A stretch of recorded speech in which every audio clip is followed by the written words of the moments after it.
Yan, hello guys, welcome ulit sa ating channel. Update lang po muna tayo dito sa MRT7, dito sa North EDSA Station. So samahan nyo po ulit si JR Doria TV para mag-update na naman po ng mga infrastructure dito sa Metro Manila.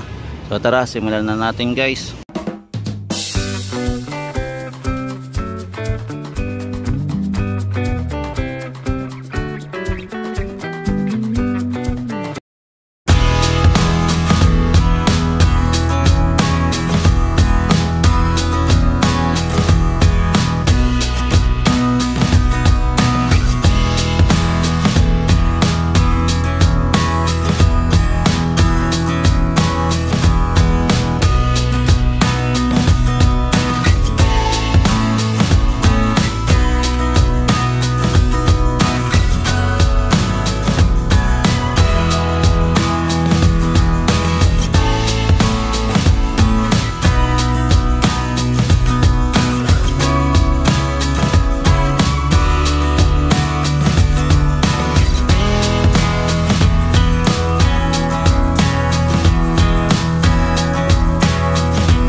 Yan yung elevated walkway po mo. Tapos na siya, no? Idudugtong na lang po dito sa North Avenue Station po. So ito po yung itsura nya.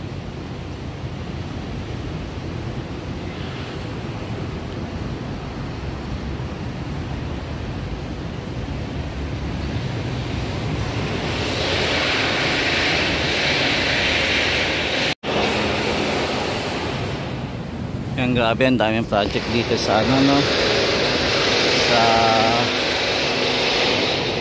Trinoma at saka etong North Avenue Station po.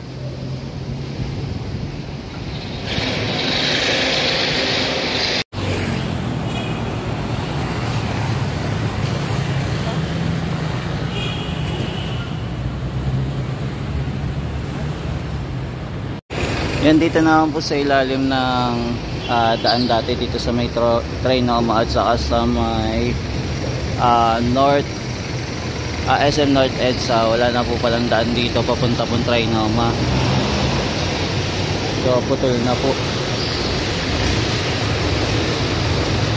So laki na po ang pinagbago dito, no, sa ilalim po ng ginagawang North Avenue Station po ng MRT. So etong daanan dito pala sa connected dati sa Trinoma ay wala na po.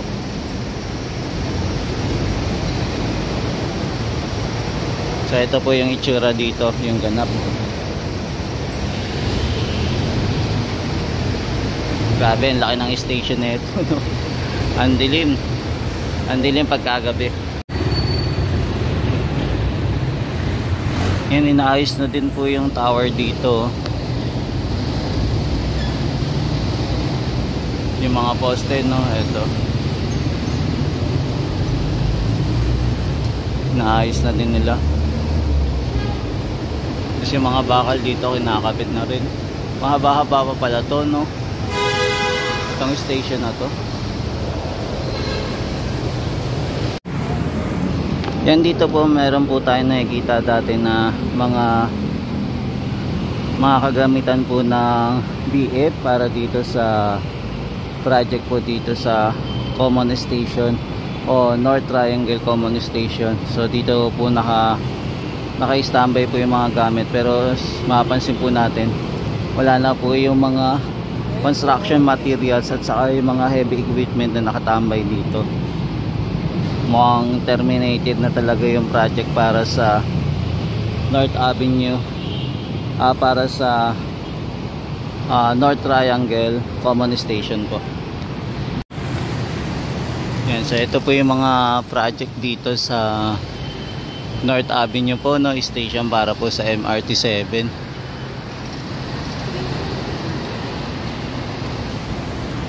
Yan, tapos ito naman ang Unified Grand Central Station o tinatawag na North Triangle Common Station po.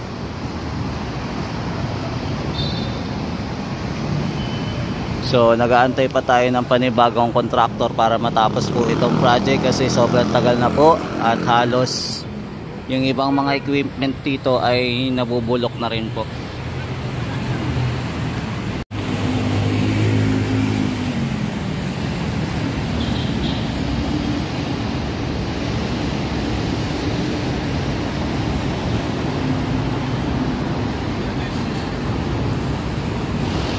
Yan, so ito na po itsura ng ginagawa dito na North Avenue Station po para po sa MRT 7. So ito po yung area niya, no. So ongoing pa rin po yung paggawa dito, kahit Sunday po may nagtatrabaho pa rin po.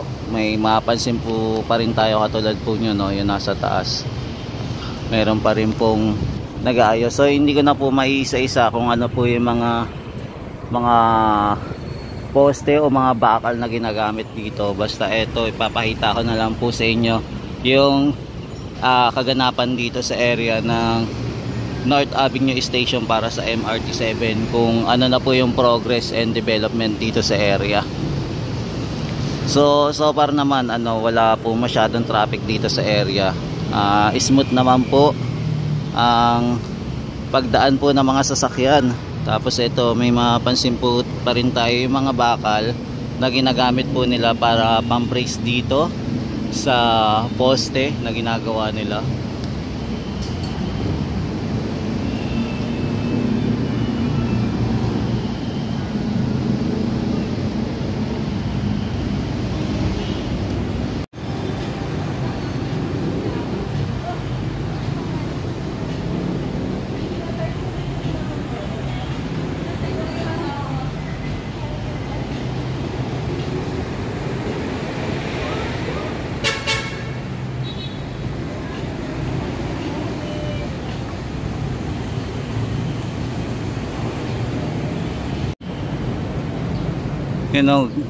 Grabe, kahit mainit na may nagtatrabaho pa rin, no.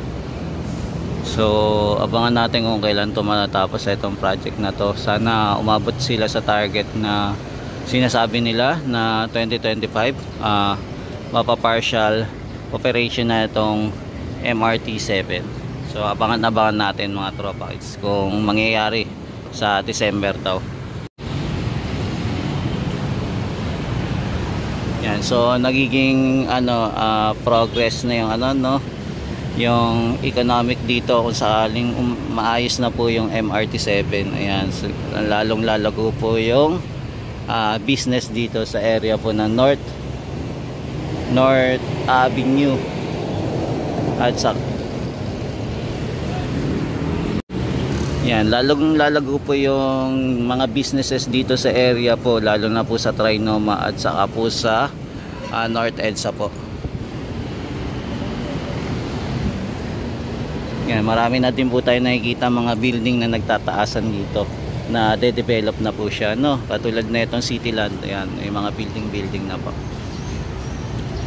Marami na pong mga establishment ginagawa dito malapit sa area ng North Avenue po. Yan, ito na po yung Unified Grand Central Station. So mapapansin natin wala pa pong mga in charge dito na magtatrabaho po. So as in zero pa po.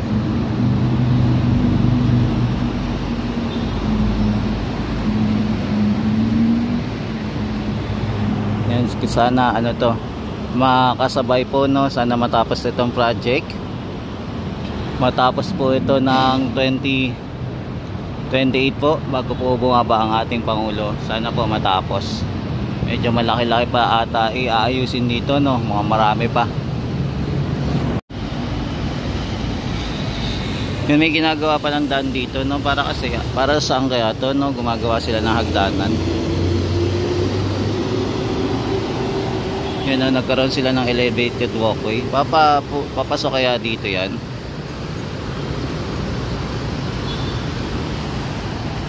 Sa Unified Grand Central Station na itong inaayos nila.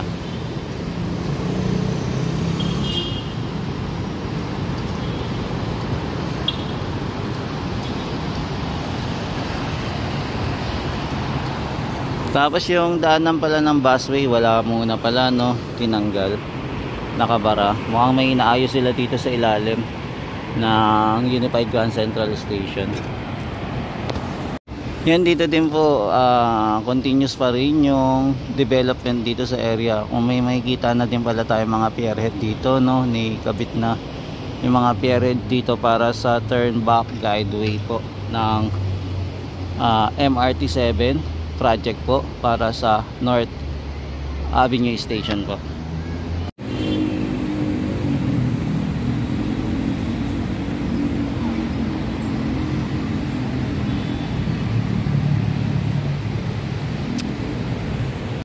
Yan guys, so ito muna yung latest update natin dito sa North Avenue Station po para sa MRT. So update na lang po natin ito ulit kung kamusta na, kung ano na mga status dito, no? Kung ano na mga pagbabago po. For the meantime, ito muna yung ating ganap dito, kaganapan dito sa North Avenue Station at saka sa Unified Grand Central Station. Ito muna yung ating update. Yan, maraming salamat po. Hanggang sa muli. Ito po ulit si JR Doria TV. Nag-update po sa mga infrastructure sa Metro Manila po. Maraming salamat po. Hanggang sa muli. God bless po. Mahalin natin ang Pilipinas. Thank you po.